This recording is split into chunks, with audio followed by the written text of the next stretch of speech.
Welcome to BV9 news bulletin. ముందుగా headlines చూద్దాం. AP cabinet పలు కీలక నిర్ణయాలు. మున్సిపల్ చట్ట సవరణ ఆర్డినెన్స్ కు ఆమోదం. భవనాలు లేఅవుట్ల అనుమతుల బాధ్యత మున్సిపాలిటీలకు అప్పగింత.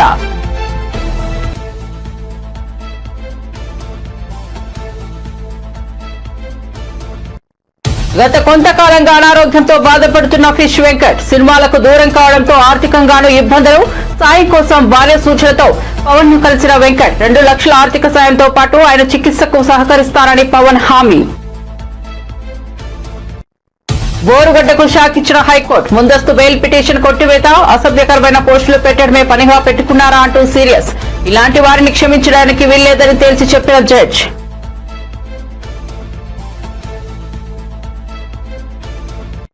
న్యూ ఇయర్ వేళ పేలుళ్లు కాల్పులతో వణుకుతున్న అమెరికా.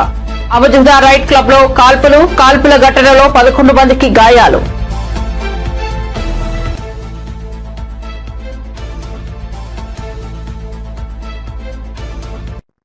ఈ నెల 8న విశాఖకు రానున్న మోదీ నేరుగా ఏయూ ఇంజనీరింగ్ కాలేజీకి, అక్కడి నుంచే పలు ప్రాజెక్టులకు వర్చువల్ గా శంకుస్థాపన.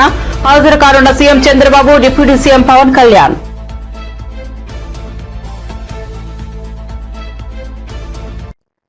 రేవంత్ రెడ్డి కేసీఆర్ మార్గంలో నడవక తప్పదన్న కేపీ వివేకానంద. మెట్రో మార్గాన్ని పొడిగిస్తూ ప్రభుత్వం జారీ చేసిన ప్రకటనతో వెల్లడైందన్న ఎమ్మెల్యే.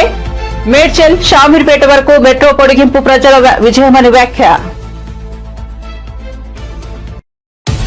ఇక వార్త వివరాల్లోకి వెళ్తే ఏపీ కేబినెట్ సమావేశం కీలక నిర్ణయాలకు ఆమోద ముద్ర వేసింది. ముఖ్యమంత్రి చంద్రబాబు అధ్యక్షతన గురువారం మంత్రివర్గ సమావేశం రాష్ట్ర సచివాలయంలో గురువారం జరిగింది. ఈ సందర్భంగా 14 అంశాలపై చర్చ జరపగా అన్నింటికీ ఆమోదం వ్యక్తం చేసింది. ముఖ్యంగా రాష్ట్ర పెట్టుబడుల ప్రోత్సాహకాల బోర్డు తెలిసిన 1,82,162 కోట్ల పెట్టుబడులకు గ్రీన్ సిగ్నల్ ఇచ్చింది. పెట్టుబడుల వల్ల 2,63,411 మందికి ఉద్యోగాలు వచ్చే అవకాశం ఉందని వెల్లడించింది. అమరావతిలో 2,733 కోట్ల పనులకు, రామాయపట్నంలో VPCL రిఫైనరీ నిర్మాణానికి, కాకినాడలో గ్రీన్ అమోనియా ప్లాంట్ ఏర్పాటుకు ఆమోదం తెలిపింది. డాక్టర్స్ కానివ్వండి, లేదా పారామెడికల్ స్టాఫ్ కానివ్వండి, 191 మందిని మంజూరు చేయడం జరిగిందని చెప్పేసి మనం చేస్తాను. దీంట్లో ఏమిటంటే 7,44,00,000లో 90%, నాకు తెలిసి 90% అనుకుంటాను, కేంద్ర ప్రభుత్వం భరిస్తుంది. కేవలం 10%, 10 or 15% రాష్ట్ర ప్రభుత్వం భరిస్తుంది. దీని మూలంగా ఏంటంటే మెరుగైన వైద్య సేవలు, వసతులు అన్నీ కూడా అక్కడ ప్రజలకి అందుబాటులోకి వస్తాయని చెప్పేసి నేను మనం చేస్తాను. ఎందుకంటే అడిషనల్గా ఆపరేషన్ థియేటర్స్ ఇవన్నీ కూడా 7:1 నిష్పత్తిలో, ఇందాక ఏదైతే 7,64,00,000 చెప్పానో 7:1 నిష్పత్తిలో, అంటే 6.51 కోట్లు కేంద్ర ప్రభుత్వం అంటే ESI కార్పొరేషన్, 93 లక్షలు రాష్ట్ర ప్రభుత్వం పెట్టుబడి పెడుతుంది. తిరుపతిలో ESI హాస్పిటల్, తిరుపతిలో ESI హాస్పిటల్ 5.5 సంవత్సరాల క్రితం విధ్వంస పరిపాలన మూలంగా అమరావతిలో పనులన్నీ కూడా ఎక్కడున్నవి అక్కడే అన్నట్లు గత ప్రభుత్వం ఆపేసిన విషయం మనందరికీ తెలిసిందే. ఏపీలో వరుస భూ ప్రకంపనలు ప్రజలను భయాందోళనకు గురి చేస్తున్నాయి. ఈ నేపథ్యంలో ప్రకాశం జిల్లాలోని ముండ్లమూరు మండలంలో గత డిసెంబర్ నెలలో భూమి స్వల్పంగా కంపించిన విషయం తెలిసిందే. ఈ నేపథ్యంలో ప్రకాశంలో మరోసారి భూ ప్రకంపనలు కలకలం రేపాయి. ముండ్లమూరు పరిసర ప్రాంతాల్లో సెకండ్ పాటు భూమి కంపించింది. మధ్యాహ్నం 1:43 భూమి కంపించినట్లు సమాచారం. భయాందోళనకు గురైన స్థానికులు ఇంటి నుంచి బయటకు పరుగులు తీశారు. వరుస భూ ప్రకంపనలు రాష్ట్రంలో సంభవించడంతో ఎప్పుడు ఏం జరుగుతుందోనని ప్రజలు తీవ్ర ఆందోళన వ్యక్తం చేస్తున్నారు. రైతు భరోసాపై ఏర్పాటైన కేబినెట్ సబ్ కమిటీ భేటీ ముగిసింది. గురువారం సచివాలయంలో డిప్యూటీ సీఎం బట్టి విక్రమార్క నేతృత్వంలో మంత్రివర్గ ఉపసంఘం సమావేశమైంది. మంత్రులు తుమ్మల నాగేశ్వరరావు, పొంగులేటి శ్రీనివాసరెడ్డి, కోమటిరెడ్డి వెంకటరెడ్డి తదితరులు హాజరైన ఈ భేటీలో రైతు భరోసా విధి విధానాలపై ప్రధానంగా చర్చించినట్టు తెలుస్తోంది. పంట పండించే ప్రతి రైతుకు రైతు భరోసా ఇవ్వాలని చర్చ జరిగినట్టు తెలుస్తోంది. రైతు భరోసాకు సంబంధించి రైతుల నుంచి దరఖాస్తులు తీసుకోవాలని నిర్ణయించింది. జనవరి 5 నుంచి 7వ తేదీ వరకు దరఖాస్తులు తీసుకునే అవకాశం కనిపిస్తుంది. కనిపిస్తోంది. రైతు భరోసా విధి విధానాలపై ఎల్లుండి జరగబోయే రాష్ట్ర కేబినెట్ సమావేశంలో ఫైనల్ నిర్ణయం తీసుకుని జనవరి 14వ తేదీ నుంచి రైతు భరోసా అమలు చేయబోతోంది. అయితే రైతు భరోసా విషయంలో ఇప్పటికే ప్రజలు వివిధ సంస్థల నుంచి ప్రభుత్వం పలు సూచనలు స్వీకరించింది. వైసీపీ నేత ఏపీ 500 మాజీ చైర్మన్ గౌతమ్ రెడ్డికి సుప్రీంకోర్టులో రిలీఫ్ దొరికింది. హత్యాయత్నం కేసులో ఆయన అరెస్ట్ చేసేందుకు పోలీసులు యత్నిస్తున్నారు. ఇప్పటికే ఆయనకు నోటీసులు సైతం జారీ చేశారు.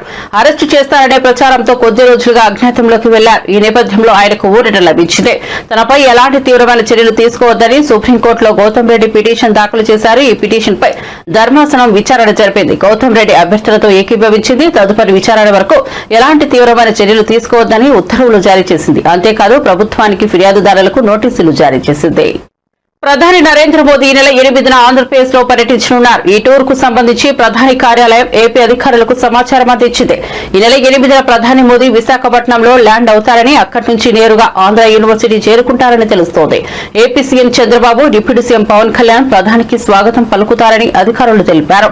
ఎయిర్పోర్ట్ నుంచి ప్రధానితో పాటు వారు కూడా ఏయూ చేరుకుంటారని వివరించారు. అక్కడి నుంచే ప్రధాని మోదీ ఏపీలోని పలు ప్రాజెక్టులకు వర్చువల్ గా శంకుస్థాపన చేస్తారని సమాచారం. తెలంగాణ ముఖ్యమంత్రి రేవంత్ రెడ్డి మాజీ సీఎం కేసీఆర్ మార్గంలో నడవక తప్పదని బీఆర్ఎస్ ఎమ్మెల్యే కేపీ వివేకానంద అన్నారు. మేడ్చల్ షామీర్పేట వరకు మెట్రో మార్గాన్ని పొడిగిస్తూ ప్రభుత్వం జారీ చేసిన ప్రకటనతో అది మరోసారి తేలిందన్నారు. కేవలం ఒక మెట్రో విషయంలోనే కాదని అన్నింటా కేసీఆర్ ను అనుసరించక తప్పదన్నారు. తెలంగాణ భవన్ లో ఏర్పాటు చేసిన మీడియా సమావేశంలో ఆయన మాట్లాడుతూ హైదరాబాద్ నార్త్ సిటీ వైపు మెట్రో మార్గం పొడిగింపు ప్రజల విజయమన్నారు. మెట్రో పొడిగింపు నిర్ణయం సంతోషమేనని, కానీ ఎప్పుడు దీనిని పూర్తి చేస్తారో చెప్పాలని ప్రశ్నించారు. ఎలివేటెడ్ కారిడార్ కోసం ఇప్పటి వరకు తట్టెడు మట్టి తీయలేదన్నారు. మారిపోయిన తర్వాత రేవంత్ రెడ్డి గారు కేసీఆర్ గారి ఆనవాలు లేకుండా చేయాలా, కేసీఆర్ గారి పైన కక్షతోని, కేసీఆర్ గారి పైన కుట్రలతోని బీఆర్ఎస్ పార్టీకి మరి చెడ్డ పేరు వచ్చే విధంగా, టీఆర్ఎస్ పార్టీని డిఫేమ్ చేసే విధంగా కేసీఆర్ గారు తీసుకున్న నిర్ణయాలు తప్పుడు నిర్ణయాలని చెప్పి చిత్రీకరించే ఒక ప్రయత్నంలో భాగంగా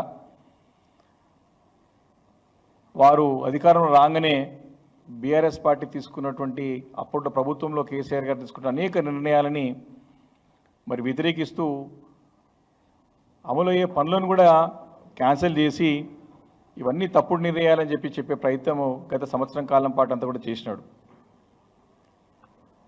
గడిచిన సంవత్సరం అంతా కూడా మరి తప్పుడు తడకల నిర్ణయాలతోని విధ్వంసకరమైనటువంటి అరాచకమైనటువంటి నిర్ణయాలు తీసుకొని అభివృద్ధిని అంతా కూడా తుంగలో తొక్కి అభివృద్ధిని కూడా అంతా కూడా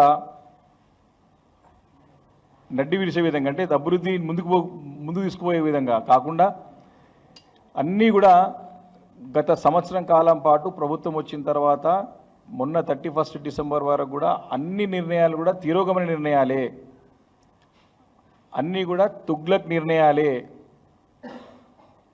వారు తీసుకున్న ప్రతి నిర్ణయం ప్రజల నుంచి వ్యతిరేకత, ప్రజల నుంచి ఆందోళనలు వచ్చినటువంటి సందర్భాల్లో వాటిని చక్కదిద్దే ప్రయత్నం చేయక వైసీపీ నేత రౌడీ షీటర్ బోరుగడ్డ అనిల్ కు మరోసారి ఏపీ హైకోర్టులో చుక్కెదురైంది. సోషల్ మీడియా వేదికగా అసభ్యకర పోస్టులు పెట్టిన వ్యవహారంలో ఇటీవలే ఆయనపై అనంతపురం 4వ టౌన్ పోలీసులు కేసు నమోదు చేశారు. ఈ క్రమంలోనే తనపై నమోదైన కేసులో ముందస్తు బెయిల్ మంజూరు చేయాలని బోరుగడ్డ అనిల్ ఏపీ హైకోర్టును ఆశ్రయించారు. అయితే ఆయన పిటిషన్ పై విచారణ చేపట్టిన ధర్మాసనం బెయిల్ పిటిషన్ను కొట్టివేస్తూ తీర్పును వెలువరించింది. విచారణ సందర్భంగా నిందితుడు సోషల్ మీడియాలో అసభ్యకరంగా పోస్టులు పెట్టడమే పనిగా పెట్టుకున్నారా అని ధర్మాసనం ప్రశ్నించింది. అలాంటి వారిని ఎట్టి పరిస్థితుల్లో క్షమించడానికి వీల్లేదని కోర్టు తెలిపింది.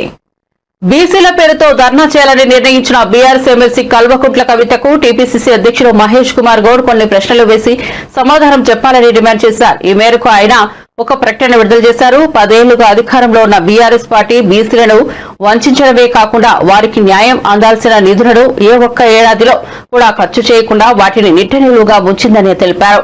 ఇప్పుడు అధికారం పోయిన తర్వాత బీసీలపై కపట ప్రేమ చూపుతూ కల్వకుంట్ల కుటుంబం వారిపై ముసలి కన్నీరు కారుస్తోందని విమర్శించారు. బీసీలకు మేలు జరగాలంటే కాంగ్రెస్ పార్టీ మాత్రమే చేయగలదని, అధికారం పోయిన తర్వాత బీఆర్ఎస్ కు బీసీలు గుర్తొచ్చారని పేర్కొన్నారు. స్థానిక ఎన్నికల్లో బీసీలకు అన్యాయం చేసి వారి గొంతు కోసింది బీఆర్ఎస్ అని వ్యాఖ్యానించారు. రేషన్ బియ్యం మాయం కేసులో A1 నిందితురాలు జయసుధకు పోలీసులు విచారించారు. తమ గోదాంలో రేషన్ బియ్యం మాయంపై ఆమెకు పోలీసులు పలు ప్రశ్నలు సంధించారు. లాయర్ల సమక్షంలో దాదాపు 2 గంటల పాటు ఆమెను ప్రశ్నించారు. గోదాంలో నిల్వ ఉంచిన రేషన్ బియ్యం ఎలా మాయం అయ్యాయని, దాని వెనుక ఎవరున్నారని ప్రశ్నించారు. అయితే గోదాం వ్యవహారాలు తనకు తెలియదని జయసుధ చెప్పినట్టు తెలుస్తోంది. అంతేకాదు ఈ విషయాన్ని మేనేజర్ మానస తేజకే తెలుసునని చెప్పినట్లు సమాచారం.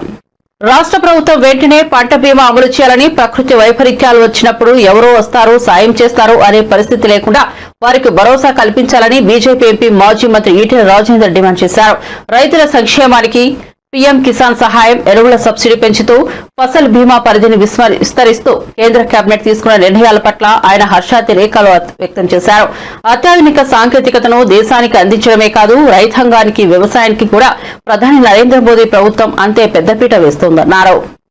ఏపీలో 7 నెలల చంద్రబాబు పాలన ప్రజలను ఏడిపించే పాలనగా కొనసాగిందని వైసీపీ ఎమ్మెల్సీ వరదు కళ్యాణి ఆరోపించారు. విశాఖలో మీడియాతో మాట్లాడుతూ గత ఎన్నికల్లో చంద్రబాబు ప్రజలకిచ్చిన హామీలో ఏ ఒక్కటి నెరవేర్చకపోవడంతో 2024 వెన్నుపోటు నామ సంవత్సరంగా మిగిలిపోతోందని పేర్కొన్నారు. అన్ని వర్గాల ప్రజలను మోసం చేశారని ఎద్దేవా చేశారు. 50% పైగా ఉన్న మహిళలను నట్టేట ముంచారని అన్నారు. దేశంలోనే ముఖ్యమంత్రుల్లో అత్యంత సంపన్నుడి జాబితాలో ప్రథమ స్థానంలో ఉన్న చంద్రబాబు పాలనలో మాత్రం వెనకజలో ఉన్నారని విమర్శించారు. ప్రజల దగ్గరికి వచ్చేసరికి ప్రజలు మళ్లీ నమ్మి ఓటేశారు. ఇప్పుడు ఈ 7 నెలల పాలన చూసి ఎలుగుబంటి తోలి ఎన్నాళ్ళు వృద్ధికినా కూడా నలుపే గాని తెలుపు కాదు అన్న చందంగా ఉంది మా పరిస్థితిని ఈరోజు ఆంధ్రప్రదేశ్ రాష్ట్రంలో ప్రజలు బాధపడే పరిస్థితిని తీసుకొచ్చారు. అసలు ఎన్నికల టైంలో పవన్ కళ్యాణ్ గారు అలాగే చంద్రబాబు నాయుడు గారు కూటమి అభ్యర్థులు ఎన్నెన్ని హామీలు ఇచ్చారు. సూపర్ 6 అంట. సూపర్ 6 ఈరోజు ఒక్కటి కూడా అమలు కాని పరిస్థితి మనం క్లియర్గా చూస్తూ ఉన్నాం. సూపర్ 6 ఈరోజు సూపర్ షాక్గా మారిపోయింది. మహాశక్తి మహా మోసంగా మారిపోయింది. తల్లికి వందనమేమో పిల్లల పాలిట శాపంగా మారిపోయింది. అలాగే తీసుకుంటే యువగలం హామీలకు మంగళంగా మారిపోయిన పరిస్థితి మనం చూసాం. ఉచిత బస్ అనేది ఉత్తుత్తి బస్సుగా మారిపోయింది. ఇలా సూపర్ 6లో హామీలు ఏ ఒక్కటి కూడా అమలు చేయకుండా గత 7 నెలల పాలనలో ప్రజల్ని నిట్ట నిలువుగా మోసం చేశారు ఈ కూటమి ప్రభుత్వం. అసలు ఎన్నికల టైంలో అరచేతిలో వైకుంఠం చూపించారు ఈ కూటమి అభ్యర్థులు చంద్రబాబు నాయుడు గారు. ఈరోజు చూస్తే 7 నెలలకే నారాబారి నరకమైన పాలన చూపిస్తున్నారు అని ప్రజలు బాధపడి లబోదిబో అనే పరిస్థితిని ఈరోజు తీసుకొచ్చారు. మొన్నే ఏడీఆర్ రిపోర్ట్ వచ్చింది. చంద్రబాబు నాయుడు గారట రిచెస్ట్ సీఎం అంట. 31 మంది ముఖ్యమంత్రుల్లో మన దేశంలో చంద్రబాబు నాయుడు గారు రిచెస్ట్ సీఎం అంట. రిచెస్ట్ సీఎం మాట ఏంటో కానీ వర్స్ట్ పాలన ఈ ఆంధ్రప్రదేశ్ రాష్ట్రంలో చంద్రబాబు నాయుడు గారు ముఖ్యమంత్రి అయ్యాక ప్రజలకి చూపించడం మనందరము చూసాం. అలాగే చంద్రబాబు నాయుడు గారు ఒక పెద్ద స్టేట్మెంట్ ఇచ్చారు నిన్న. ఏంటి హామీలన్నీ చక్కగా అమలు చేసేసాను, సూపర్ 6 హామీలు సూపర్ సక్సెస్ అయ్యాయి అని చెప్తూ ఉన్నారు. దానికట పెన్షన్ పథకం చాలా సక్సెస్ఫుల్గా అమలు చేశాము.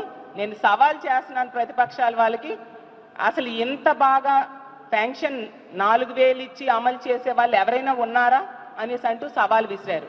చంద్రబాబు నాయుడు గారికి చెప్తున్నాను, మీ సవాల్ మేము స్వీకరిస్తున్నాం.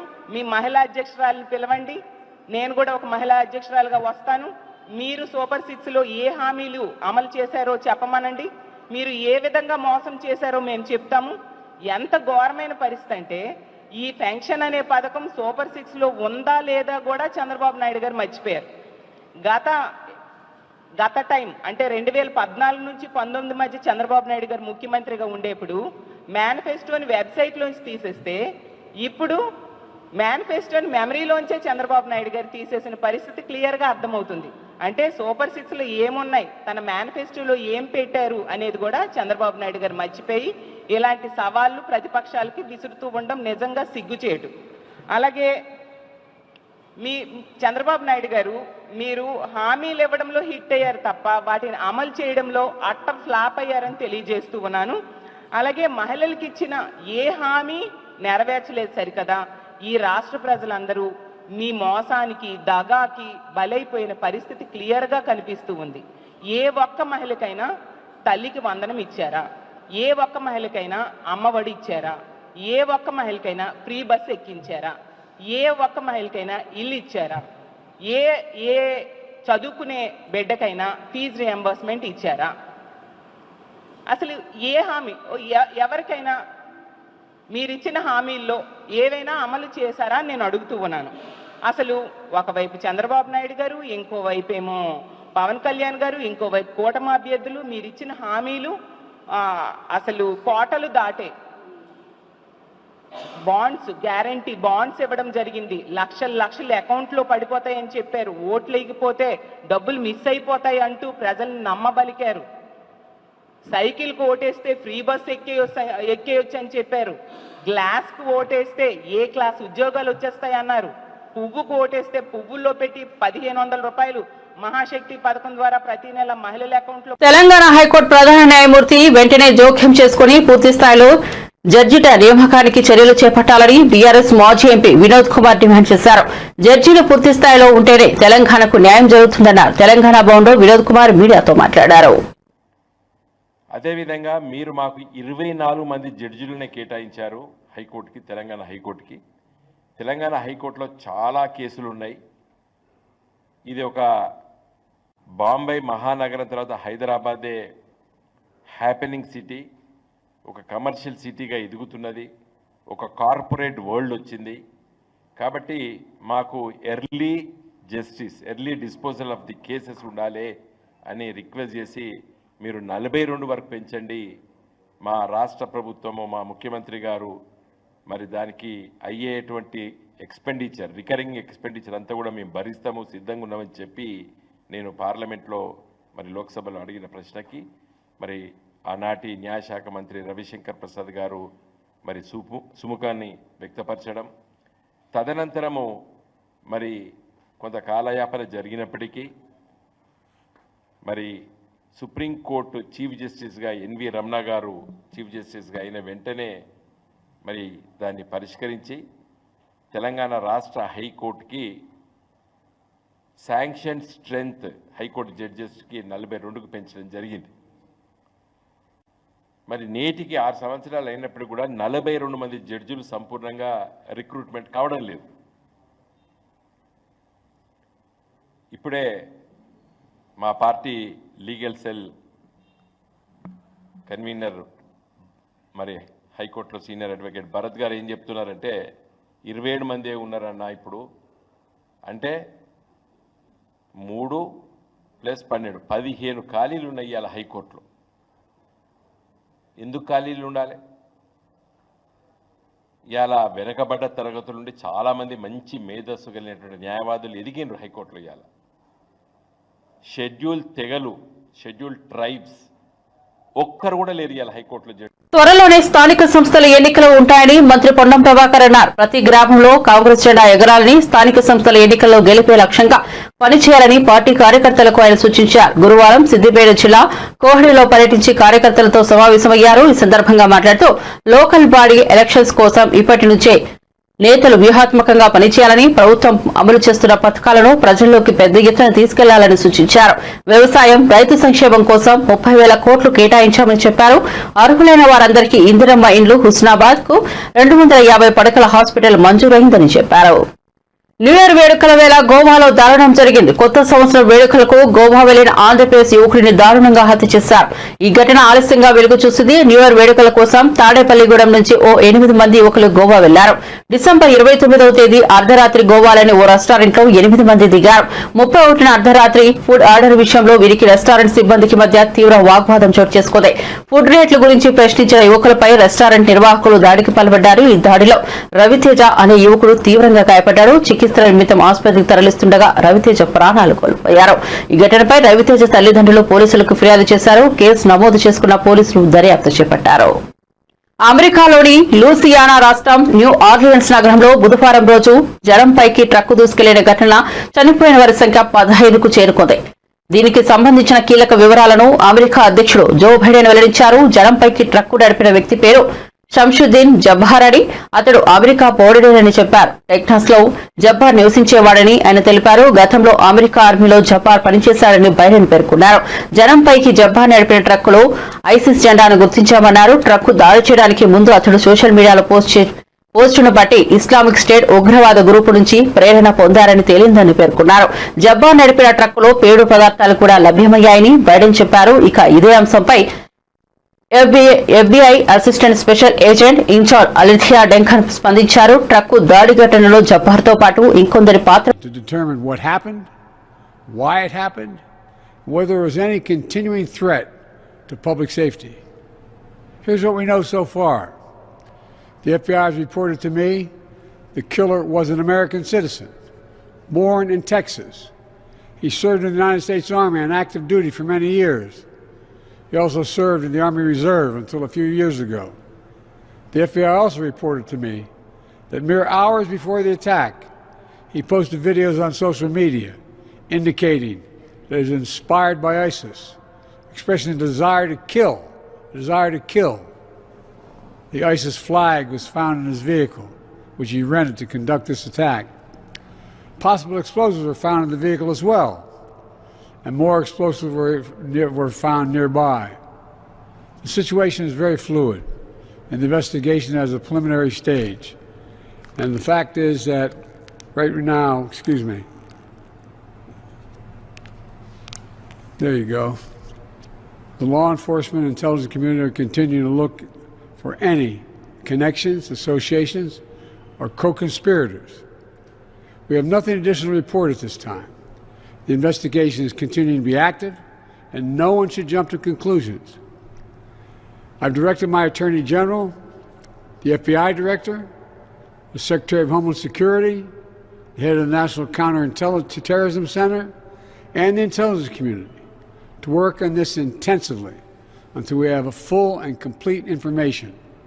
And once we have that information, I will share that information as soon as we can confirm it.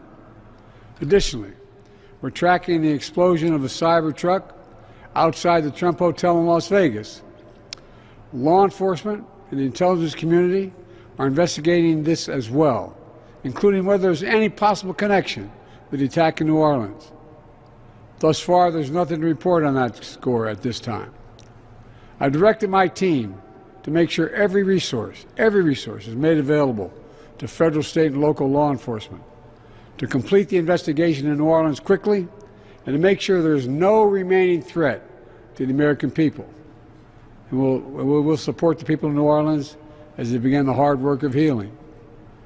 New Orleans is a place unlike any other place in the world. It's a city full of charm and joy. So many people around the world love New Orleans because of its history, its culture, and above all, its people. So I know, while this person committed a terrible assault on the city, the spirit of our New Orleans will never be defeated. It always will shine forth. We've seen that time and time again throughout its history, and I know we'll see it again in the days and weeks ahead. May God bless the people of New Orleans. Tollywood నటుడు fish Venkat గత కొంతకాలంగా అనారోగ్యంతో బాధపడుతున్న సంగతి తెలిసిందే. Kidney సంబంధిత వ్యాధితో బాధపడుతున్న ఆయనకు AP deputy CM Pawan Kalyan అండగా నిలిచారు. ఈ విషయాన్ని ఆయన తాజాగా ట్విట్టర్ వేదికగా వెల్లడించారు. ఈ నేపథ్యంలో అనారోగ్యం కారణంగా సినిమాలకు దూరం కావడంతో ఫిష్ వెంకట్ ఆర్థికంగానూ ఇబ్బందులు ఎదుర్కొంటున్నారు. ఈ క్రమంలో చాలా మంది ప్రముఖుల నటులు తెలుసు కనుక ఈ కష్ట సమయంలో ఎవరినైనా సాయం కోరాలని కుటుంబ సభ్యులు సూచించినట్లు ఆయన పేర్కొన్నారు. దాంతో సాయం విషయమే తన భార్య సువర్ణ ఒత్తిడి మేరకు పవన్ కళ్యాణ్ ను కలిసినట్లు వెంకట్ పేర్కొన్నారు. షుగర్ వచ్చి బీపీ పెరిగి బాగా క్రిటికల్గా ఉంది నా పరిస్థితి. అట్లనే కిడ్నీలు కూడా ఫెయిల్ అయ్యి day by day daily dialysis జరుపుకుంటున్నా. ఈ సందర్భంగా మా ఇంట్లో అంతా మంచి మంచి ఆర్టిస్టులు తెలుసు, పెద్ద పెద్ద హీరోలు తెలుసు, వెళ్ళి కలవచ్చు కదా అంటే నేను ఇప్పటివరకు ఈ హీరోల దగ్గర కూడా ఎప్పుడు కూడా పోయి కలవలేను. మామూలుగా షూటింగ్ ఉన్నప్పుడు మాత్రం కలవడం తప్ప మిగతాప్పుడు మాత్రం కలవడం అనేది ఇంపాసిబుల్, కలవలేను. సో ఇప్పుడు వచ్చిన పరిస్థితి కలవాలి అని, కానీ ఎవరిని కలవాలన్నా మనసు ఒప్పక కలవకపోవడం జరిగింది. ఇప్పుడు నా భార్య సువర్ణ వెళ్ళి పవన్ సార్ని కలవండి, పవన్ సార్ మీకు అనుకూలంగా ట్రీట్మెంట్ చేపిస్తాడు, మీకు ప్రతి విషయంలో చేదోడు బాదోడుగా నిలుస్తాడు, మీరు వెళ్ళండి నా మాట వినండి అని ఒత్తిడి చేయడంతో అప్పుడు నాకు కూడా అనిపించింది కరెక్టే పవన్ సార్ని కలవాలి. ఇప్పటివరకు ఎవరిని కలవలేము, ఒక పవన్ సార్ అన్న కలుగుతామనే ఆలోచనతో పవన్ సార్ దగ్గరికి వెళ్ళి సార్ ఇట్లా సంగతి సార్ అని చెప్పాను. ఇమీడియట్గా స్పందించారు. అన్నాడు, వెంకట్ గారు ఏం కావాలో చెప్పండి, నా తరపు నుంచి నేను చేయాలన్నా, ఇంకా ఏం ఎట్లా అంటే ఏం ఫికిర్ చేయకు, నేను చేపిస్తా, నీ కిడ్నీ ప్రాబ్లం మొత్తం తీపిస్తా, నీకు ఎందుకు కూర్చోండి అని చెప్పి కూర్చోబెట్టి షూటింగ్ షాట్లోకి వెళ్ళి మళ్ళీ వచ్చి మళ్ళా మాట్లాడి మళ్ళా పోయి వచ్చిన మహానుభావుడు. ఇవాళ నాకంటూ ఆర్థిక పరిస్థితి బాగాలేదంటే 2 లక్షల రూపాయలు డబ్బు నా బ్యాంకులో వేయించాడు. ఆయనకు పాదాభివందనాలు. ఆయన కుటుంబ సభ్యులు అందరూ సుఖ సంతోషాలతో ఉండాలి ఆ భగవంతుని వేడుకుంటూ ఆ లక్ష్మీనరసింహస్వామి ఆశీస్సులు ఉండాలి, ఆంజనేయ స్వామి ఆశీస్సులు ఉండాలి. పవన్ సార్ ఇంకా బాగుండాలి మనస్ఫూర్తిగా చెప్తున్నా. థ్యాంక్ యూ సార్, మీరు చాలా హెల్ప్ చేస్తున్నారు సార్. నా జీవితకాలంలో మరవని హెల్ప్ సార్. నా కన్న తల్లిదండ్రులు ఎంతనో, తర్వాత మీరు కూడా అంతే సార్. మా కుటుంబ సభ్యులందరికీ మీరు కూడా మా తల్లిదండ్రులే కానీ సార్. ఎందుకంటే నా లైఫ్లో ఫస్ట్ టైం నన్ను 2 లక్షల రూపాయలు. బులెటిన్ ముగించే ముందు హెడ్లైన్స్ మరోసారి చూద్దాం. ఏపీ కేబినెట్ పలు కీలక నిర్ణయాలు. మున్సిపల్ చట్ట సవరణ ఆర్డినెన్స్ కు ఆమోదం. భవనాలు లేఅవుట్ల అనుమతుల బాధ్యత మున్సిపాలిటీలకు అప్పగింత.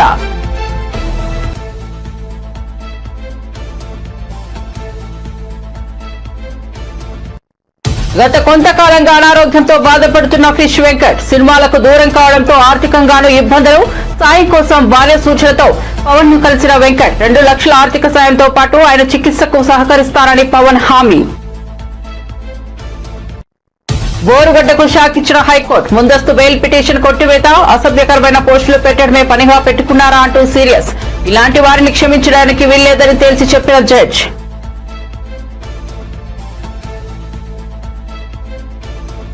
న్యూ ఇయర్ వేళ పేలుళ్లు కాల్పులతో వణుకుతున్న అమెరికా.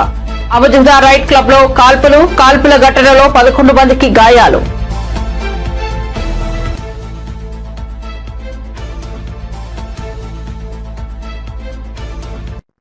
ఈ నెల 8న విశాఖకు రానున్న మోదీ నేరుగా ఏయూ ఇంజనీరింగ్ కాలేజీకి, అక్కడి నుంచే పలు ప్రాజెక్టులకు వర్చువల్ గా శంకుస్థాపన. హాజరు కానున్న CM Chandrababu, deputy CM Pawan Kalyan.